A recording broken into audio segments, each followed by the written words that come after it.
มื้อนี้เขาคือว่าสิอ่านเตี้ยวแล้วล่ะสบายดีพี่น้องทุกคนมื้อนี้ในพาดของเฮาสิพาพี่ๆน้องๆเฮาไปเบิ่งไปส้มน้ำพุน้ำพาพี่น้องบนจุดใดที่ว่าในพาดเฮาขึ้นเฮาก็สิทายให้พี่ๆน้องๆเฮาได้เบิ่งไปส้มเฮาสิขึ้นไปหาดอกพุกมื้อนี้ไปดอกยามบวงเฮานำเพราะว่าเฮาบ่ได้ไปก็เป็น10 ปลายวันแล้วเฮาบ่ได้ขึ้นผู้เพราะว่าเฮาค่าเบียกบ่จักบุญบาทแน่บ่จักงานดองแน่พี่ๆน้องๆเฮาตอนนี้เฮาบางเบียกเฮาว่าสิขึ้นไปดอกพุกตามเคยหั่นละเอาพี่ๆน้องๆเฮามาดุดน้ำกันเบิ่งว่าเฮาสิโศกสิมานอยู่บ่หรือว่าสิเป็นไปจังไดจังติดตามเบิ่งตามส้มน้ำกันในตอนนี้เฮาก็อยู่ผ่านป่าไรบนผ่านบ่วงเฮาหล่อยาม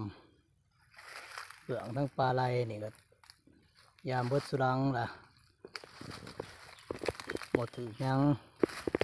เพราะว่าในผ่านนี่เฮาใส่บ่วงเฮา10 ลังยังตั้งแต่ทั้งเบื้องคำนี้เงาะมื้ออื่นเสาร์เฮาจังสีลงไปยามเพราะว่าเฮาสิดอกหาของก่อนดอกหาหมักใหม่ก่อนพอได้พกในหมู่แดงนี่มื้ออื่นเสาร์เฮาจังสีไปยามทั้งเบื้อง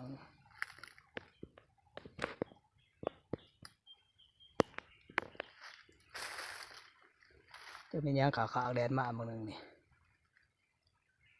หรือว่าไก่บ่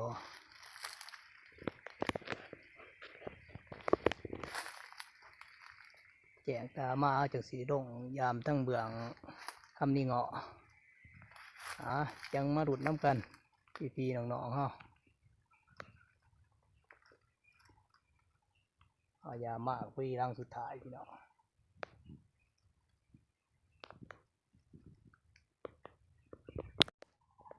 ในตอนนี้เอาเลาะมาหาของมาเฮามาปอต้นมะพร้างนี่ซองต้นคนนี่เพราะว่าเฮามาผู้เดียวจะเสียจังไดเพิ่งขอของแน่จะเข้าสีนางไซเฮาสิกวาดเพิ่งค่าก่อนเพราะว่าต้นมะพร้างนี่กษัตริย์เขากินอยู่เฮาสิไปกวาดเบิ่งของคักคันของมันบ่ใหม่มันบ่เป็นตามาเฮาจังสิขึ้นมานั่งปลูกต้นมะพร้างเพราะว่าเฮาพอ3 หม่องต้นมะพร้างกับ2 บอนพอข้องอีกบอนหนึ่งปัดผู้เดียวนั่งจังติดตามเบิ่งตามชมน้ำกัน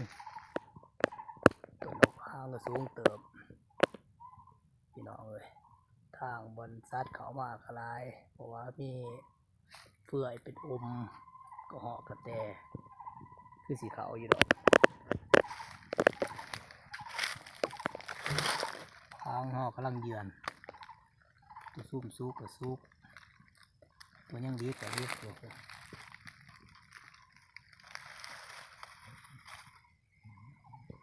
โดนตัวก้องอยู่กี่ไรกันมี3 ในผ่านใครหรอกอันนี้ที่ในผ่านขึ้นมาผู้เดียวเจ้าสีจังไรสักเจ้าสีเลือกนั่งหมองไรเพราะว่าข้องมันดออยู่ผ่านดุมหัน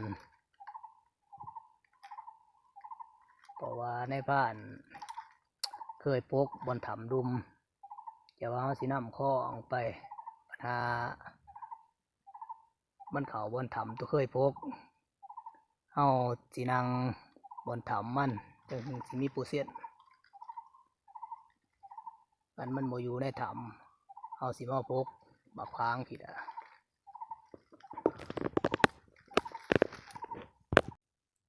ในตอนนี้ก็6 โมงแล้วพี่น้องเลยในผ่านเฮาบ่เลือกนั่งต้นพางว่าต้นพาง2 ต้นเฮาในผ่านเฮาหน่อยร้ายเพราะว่าเฮาผู้เดียวกันเฮาสีนั่งต้น หนึ่งปลาซิลาอีกต้นจะว่าในตอนนี้เฮามาเลือกนางของสัตว์นี่ลงมาตั้งแต่ผาเอาไปเลยแขนโอจัดแจงน้ำในเฮาเอาขึ้นเทิงเบิดกระทงเฮาเกือบเก็บน้ำกินเฮาก็เตรียมพร้อม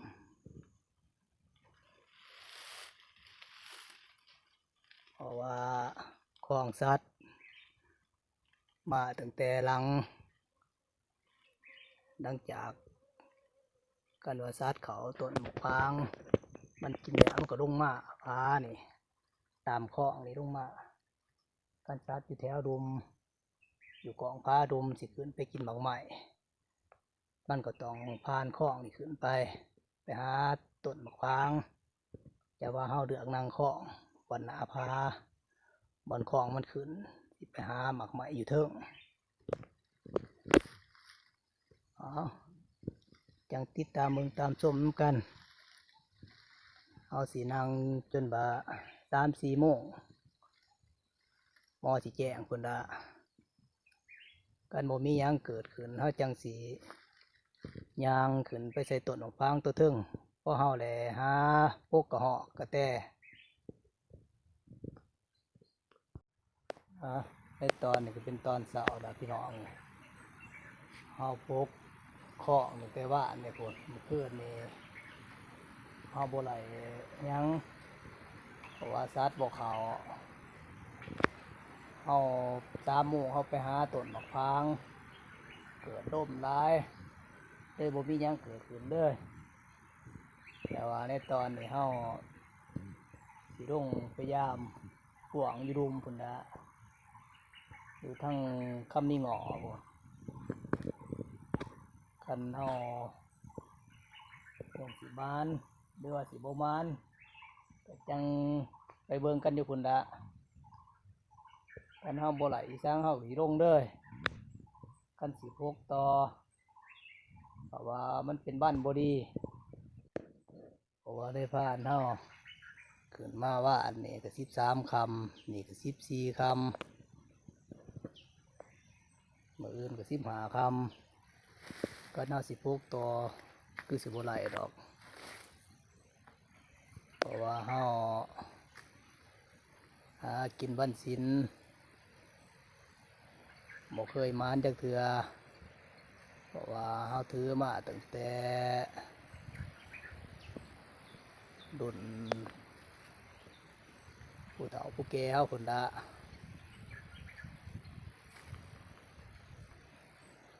แต่ว่าผู้ลางคนเขาประมาณได้ละหากินวันศีลก็คือได้ผ่านนี่บ่เคยมานจักเทื่อหน่อยนักจังสิได้เพราะว่าเฮามาหากินธรรมชาตินี่เฮาก็อิงตามดวงกันดวงเฮามี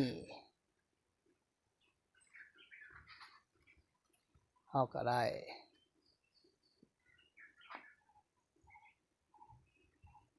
เพราะว่าเฮาบ่เคยไหลวันศีลจักเทื่อเฮาหากินเฮาจะว่าเฮาสิเมื่อก่อนพยายามบ่วงเฮานะลงไปเลย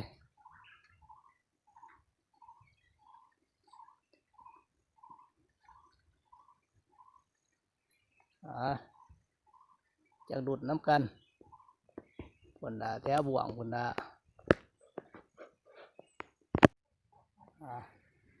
ตอนนี้ได้ผ่านเฮาได้ยินเสียงไก่คันเฮาสิก่อยไก่ก่อนก่อยไก่แล้วเฮาจังสิได้ยามบ่วงเฮาเพราะว่าบ่วงเฮาบ่ไก่ดอกข้ามห้วยไปนี่ก็แม่น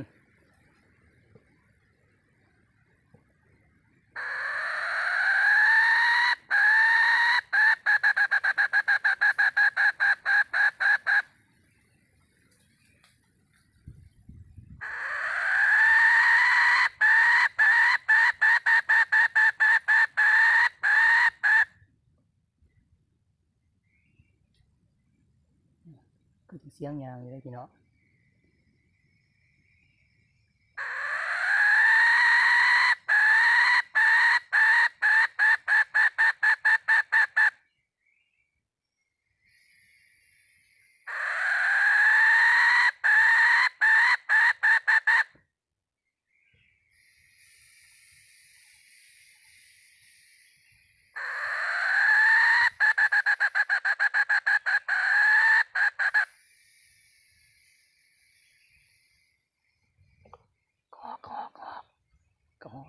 ตอนนี้กระหอกเขามาเขาจัดกระหอกพี่น้องคือจังโต๊ะบางหันเขาจัดอยู่หมองนะอยู่เปื่อยคือจังโต๊ะอยู่หันเพราะว่าไก่ปลาน่านเขาลายกระหอกเขามาเขาก็ได้จัดกระหอกก่อนตอนนี้ให้ไปเอาแล้วมั้งคือจังโต๊ะสื่อหันพี่น้อง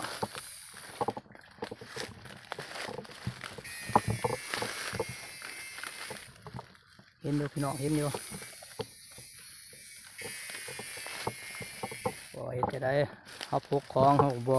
มานเพื่อนเลยเห็นกระหอกเขาก็จัดไปเลยตีใส่กุหิววันนี้เขาคือเราสิอ่านเตี้ยวแล้วล่ะขั้นบ่วงเขาบ่ถือ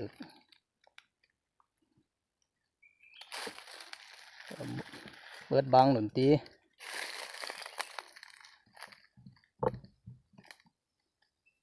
แต่ละกระหอกไอ้ตีพอดีปน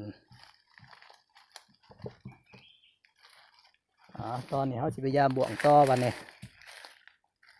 เขาสิคอยยางดอกก่อยไก่ไปด้วย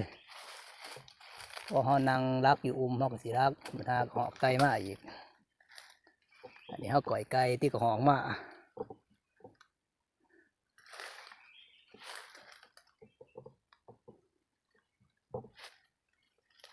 มาก็ด้วยความบังเอิญดอกจังมาหรือว่าก่อยมองบนทางเฟื่อยมันอยู่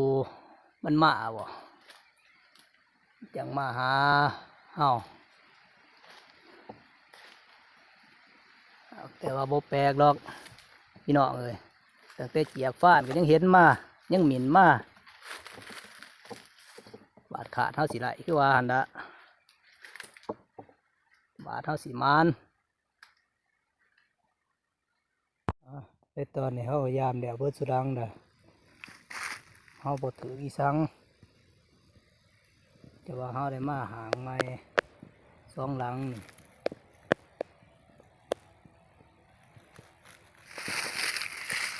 เอาไปไหมใส่ก่อน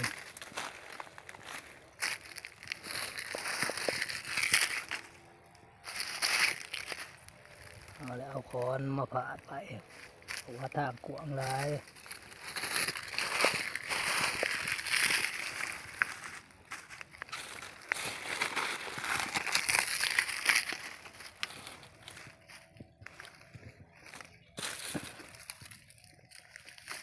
เราจะสิลงมาเลยวันนี้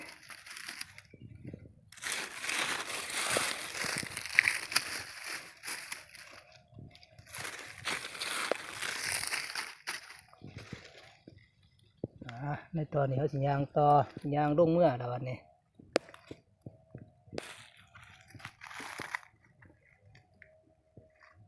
โอกาสหนาพุ่นละจังสิขึ้นไปโฟกัสหมกพังเอาสิมาจาก2-3ในผ่านนี่เพราะว่าเอากับมาพอหมักให้อีกต้นให้อีกต้นหนึ่งมันเป็นหมากหกกำลังตอมพอดีหมอง4-5 วันพอดีโทมเอาสิมาจาก3ในผ่านนี่ให้ผู้หนึ่งนั่งพกหมักให้2 คนนั่งพกโกหมกพางเพราะว่าเมื่อคืนเขาผ่านเปล่าเอาเตียวเพราะว่าในผ่านผู้เดียวสินั่งใส่กับพวกกระเทินนั่งบนหนึ่งสิได้บนหนึ่ง